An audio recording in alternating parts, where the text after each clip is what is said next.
여기 이탈리아 밀라노의 한 바리스타가 한국인 관광객의 여행 가방을 보며 애타게 찾는 물건이 있습니다. 김도 아니고 케이팝 굿즈도 아닙니다. 노란색 마법가루, 바로 믹스커피입니다. 커피에 대한 자부심이 하늘을 찌르는 이탈리아인들조차 한번 맛보면 도대체 레시피가 뭐냐며 혀를 내두르는 한국의 발명품. 우리는 점심 식사 후 습관처럼 마시는 200원짜리 싸구려 취급을 하지만 국경을 넘는 순간 이것은 가장 완벽한 비율의 음료로 신분이 상승됩니다. 대한민국은 명실상부한 커피공화국입니다. 한 집 건너 카페가 있고 세계적인 스페셜티 원두가 넘쳐납니다. 그런데 참 이상합니다. 여전히 한국인이 가장 많이 마시는 커피 1위는 원두를 갈아 만든 에스프레소가 아니라 공장에서 찍어낸 믹스커피입니다. 오늘은 미군이 버리고 간 쓰디쓴 탕약에서 시작해 이제는 전세계 커피 시장에 K커피라는 새로운 표준을 제시하고 있는 한국인의 혈관에 흐르는 또 다른 피, 믹스커피를 아주 자세하게 살펴보려고 합니다. 1950년대 한국전쟁 직후의 한반도는 그야말로 잿더미였습니다. 당장 먹을 밥도 부족해 꿀꿀이죽으로 연명하던 그 시절 미군 부대 담장을 넘어 시커먼 깡통들이 시중에 흘러나왔습니다. 미군 전투 식량에 들어있던 인스턴트 커피였습니다. 당시 우리에게 커피는 낭만이 아니었습니다. 그저 시커멓고 쓰고 정체를 알 수 없는 서양의 한약 같은 느낌이었죠. 그래서 이걸 양탕국이라 부르며 코를 막고 꿀꺽 삼키곤 했습니다. 하지만 그 효과는 강력했습니다. 배고픔을 잠시 잊게 해주고 지친 몸을 억지로라도 일으켜 세우는 카페인의 힘. 한국인들은 이 낯선 각성제에 서서히 중독되기 시작했습니다. 문제는 맛이었습니다. 당시 커피는 너무 귀했고 무엇보다 제대로 타마시기가 너무 힘들었습니다. 지금처럼 캡슐을 넣거나 버튼만 누르면 되는 게 아니었습니다. 찬장에는 커피가루가 든 병, 설탕이 든 병, 그리고 우유가루가 든 병까지 총 3개의 병을 늘어놓아야 했습니다. 설탕 둘, 프림 둘, 커피 하나, 이른바 둘둘 하나 비율. 다방마담의 현란한 손기술이 없으면 맛을 내기가 하늘의 별 따기였습니다. 비율을 조금만 잘못 맞춰도 맹물이 되거나 혀가 아릴 정도로 단 설탕물이 되기 일쑤였으니까요. 당시 네슬레 같은 서구의 거대 기업들도 인스턴트 커피 가루를 팔고는 있었지만 소비자에게 설탕, 우유, 커피 배합의 귀찮음을 해결해줄 생각은 하지 못했습니다. 커피는 취향이니 알아서 타드세요라는 식이었죠. 하지만 1970년대 한국의 한 기업이 기발한 상상을 시작합니다. 동서식품인데요. 이 귀찮은 3가지 가루를 아예 공장에서부터 완벽한 비율로 섞어서 한 봉지에 담아주면 안 될까?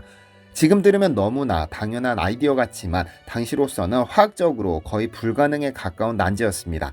왜냐하면 커피, 설탕, 크림 이 3가지 가루는 입자의 크기도 다르고 무게도 다르고 습기에 반응하는 속도도 제각각이었기 때문입니다. 그냥 섞어 놓으면 무거운 설탕은 바닥으로 가라앉고 가벼운 커피는 위로 뜹니다. 게다가 조금만 습해도 서로 엉겨붙어 돌덩이처럼 딱딱하게 굳어버리기 십상이었습니다. 이질적인 재료들을 한 공간에 가두면서도 변질되지 않게 만드는 기술이 필요했습니다. 한국 연구진이 마주한 가장 큰 장벽은 바로 우유, 즉 크림이었습니다. 서양에서는 커피에 신선한 우유나 연유를 타 마시는 게 일반적이었습니다. 하지만 당시 한국은 낙농업이 발달하지 않아 우유가 금값이었죠. 우유가루를 섞어서는 도저히 서민들이 사 마실 수 있는 가격을 맞출 수가 없었습니다. 동서식품 연구원들은 대체제를 찾아 미친 듯이 실험실을 뒤졌습니다.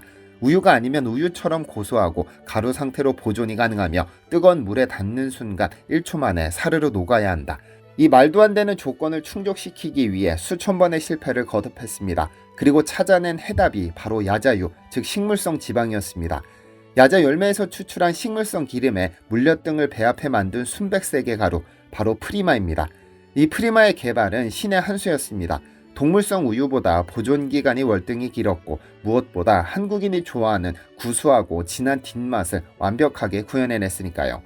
1976년 12월 마침내 세계 커피 역사에 한 획을 긋는 발명품이 탄생합니다. 커피가루, 설탕, 그리고 한국 독자 기술로 만든 식물성 크림 프리마. 이 3가지가 완벽한 황금 비율로 섞여 일회용 낱개 포장에 담긴 세계 최초의 커피 믹스가 세상에 나온 겁니다. 서양인들이 커피를 마시기 위해 병 3개를 주섬주섬 꺼내 뚜껑을 열고 닫을 때 한국인은 이 12g짜리 봉지 하나를 톡 뜯는 것으로 게임을 끝내버린 겁니다. 이것은 단순한 식품의 탄생이 아니라 음료 섭취 방식의 혁명이었습니다. 하지만 한국인들은 여기서 만족하지 않았습니다. 단순히 3가지 가루를 섞는 것에 그쳤다면 커피 믹스는 그저 싸구려 자판기음료로 남았을지도 모릅니다. 1980년 한국 커피 산업은 또 한 번의 거대한 기술적 도약을 감행합니다. 바로 동결건조 공법의 도입입니다. 이 기술이 왜 대단하냐면 기존의 서구권 기업들이 쓰던 방식은 분무 건조였습니다. 쉽게 말해 커피 농축액을 뜨거운 바람이 나오는 굴뚝에 안개처럼 칙 뿌리는 겁니다. 섭씨 150도가 넘는 열풍을 맞으면 수분은 순식간에 날아가지만 치명적인 단점이 있었습니다. 바로 커피의 영혼이라 할 수 있는 향기가 열기에 타서 다 날아가 버리는 것입니다. 그래서 옛날 인스턴트 커피에서는 퀴퀴한 탄맛만 났던 겁니다. 반면 한국이 도입한 동결건조 공법은 차원이 다릅니다. 먼저 진하게 내린 커피 농축액을 영하 40도 이하로 꽁꽁 얼립니다. 꽝꽝 언 얼음 덩어리를 진공 상태의 탱크에 넣습니다. 여기서 마법이 일어납니다. 고체 상태인 얼음이 액체인 물을 거치지 않고 곧바로 기체인 수증기로 변해 싹 사라집니다. 전문 용어로 승화라고 하죠. 열을 전혀 가하지 않았기 때문에 원두가 가진 섬세한 세포 조직이 파괴되지 않고 그대로 보존됩니다. 우리가 믹스커피를 뜯었을 때 보이는 그 각진 황금색 알갱이들, 그것이 바로 이 최첨단 공법의 결정체입니다. 뜨거운 물을 붓는 순간 동결되어 잠들어 있던 향기가 쏴 하고 되살아나는 원리죠. 서양 기업들이 인스턴트에 굳이 이렇게 비싼 기술을 써야 해라며 주저할 때 한국 기업은 과감하게 투자를 감행해 인스턴트 커피를 고급 기호식품에 반열에 올려놓은 것입니다. 이런 기술력 위에 한국인 특유의 감각이 더해졌습니다. 바로 전 세계가 경악해 마지 않는 황금 비율입니다. 외국인들이 한국 믹스커피를 처음 마시고 가장 놀라는 점은 혀에 닿는 순간 느껴지는 완벽한 밸런스입니다. 커피의 쌉싸름함이 치고 올라올 때쯤 프리마의 기름진 고소함이 혀를 감싸고 마지막으로 설탕의 달콤함이 뇌의 쾌락 중추를 강타합니다. 전문가들은 말합니다. 이것은 실험실에서 수치로 계산한다고 나오는 맛이 아니라 한국인의 혀가 찾아낸 기적의 배합이다. 실제로 서양의 인스턴트 커피는 단순히 쓴맛만 강하거나 밍밍한 경우가 많습니다. 하지만 한국의 믹스커피는 단맛, 짠맛, 쓴맛이 톱니바퀴처럼 맞물려 돌아갑니다. 피곤할 때 한 잔 쭉 들이키면 머리가 쨍하고 맑아지는 느낌, 그 중독성은 바로 이 정교한 화학적 배합에서 나옵니다. 여기에 한국 제조업 특유의 소름 돋는 디테일이 추가됩니다. 혹시 믹스커피 스틱 끝부분에 적힌 설탕 조절이라는 문구를 보신 적 있으신가요? 스틱의 끝부분을 콕 집어 설탕이 나오는 구멍을 막으면 단맛을 내 마음대로 조절할 수 있게 만든 기술입니다. 별거 아닌 것 같아 보이지만 이것은 전 세계 그 어느 나라의 인스턴트 커피 포장지에서도 찾아볼 수 없는 특허 기술입니다. 레이저 점선으로 뜨기 편하게 만든 이지컷 기술부터 설탕 조절 기능까지 사용자의 편의를 위해 0.1mm의 오차도 허용하지 않는 한국인의 집요한 배려가 이 작은 봉지 하나에 집약되어 있는 겁니다. 이런 완벽함 덕분일까요? 한국 내수용인 줄만 알았던 이 기술은 이제 국경을 넘어 세계를 호령하고 있습니다. 특히 믹스커피의 핵심인 프리마의 위상은 상상을 초월합니다. 현재 동서식품의 프리마는 러시아, 중앙아시아, 동남아 등 전 세계 27개국에 수출되고 있습니다. 카자흐스탄이나 우즈베키스탄 같은 중앙아시아 국가에서는 시장 점유율이 70%를 넘습니다. 현지 사람들은 커피 크림을 달라고 할 때 크리머 주세요라고 하지 않습니다. 그냥 프리마 주세요라고 말합니다. 마치 우리가 상처에 붙이는 밴드를 데일밴드라 부르는 것처럼 한국의 상품명이 그 나라의 표준 명사가 되어버린 것입니다. 가히 하얀 가루의 한류라 불릴 만한 현상입니다. 해외 유세 경제 전문지들은 한국의 믹스커피를 두고 단조로운 인스턴트 커피 시장을 혁신한 사례라고 평가했습니다. 서양의 인스턴트 커피가 단순히 카페인 섭취를 위한 저가형 대용품에 머물렀다면 한국은 독자적인 기술 소화력으로 맛과 향을 지켜냈고 스틱 포장을 통해 편리함까지 잡았다는 것이죠. 한때 미군 부대 담장 너머로 흘러나온 쓴 탕약을 주워 마시며 커피 맛을 배웠던 나라가 불과 반세기 만에 역으로 커피 종주국들에게 새로운 인스턴트 문화를 가르치고 있는 셈입니다. 1980년대 대한민국이 한강의 기적이라 불리는 초고속 경제성장을 이룩할 때 그 이면에는 항상 이 노란 봉지가 있었습니다. 밤샘 야근을 하는 사무실에서 새벽같이 출근하는 공사장 인부들의 손에서 도서관에서 밤을 지새우는 학생들의 책상 위에서 자 커피 한잔하고 합시다. 이 말은 단순한 휴식의 권유가 아니었습니다.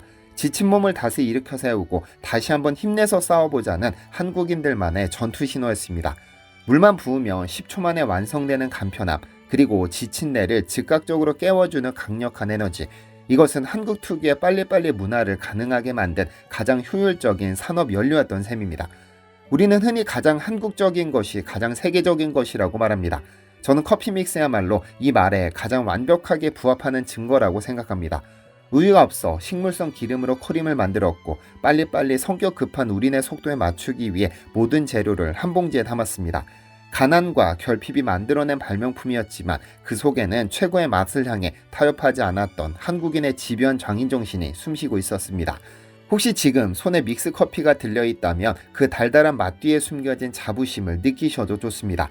여러분은 지금 세계 최고의 화학기술이 집약된 대한민국의 자랑스러운 문화유산을 마시고 계신 거니까요. 이상 팩트로 문화를 읽는 디시멘터리였습니다. 시청해주셔서 감사합니다. 디시멘터리에서는 여러분의 제보를 기다립니다. 제 채널에서 다뤘으면 하는 뉴스 또는 널리 알려졌으면 하는 영상은 디시멘터리 네이버닷컴으로 제보해주시면 소중히 제작하겠습니다.